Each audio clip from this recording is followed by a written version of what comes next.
Hello guys, welcome to this new video. We're going to talk about using the Xirr formula to compute the annualized internal return. The annualized internal rate of return. So, in the real context, cash flows occur on specific dates. Maybe the specific date of a month, a year, every 6 months, whatever.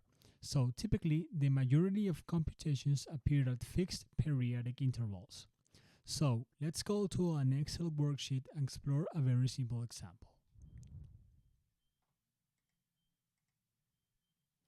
Here we go. So Doug invests $1,000 for a small business and expects the following cash flows within the following exact dates. So we set up here in C14 and we call the function Xirr.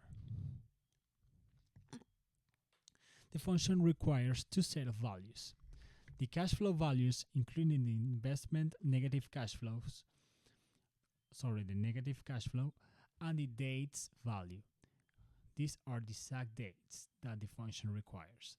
So we select the arguments, we bring the arguments to the formula, we close here, and here's the result. Thanks for watching. See you for the next video. Bye bye.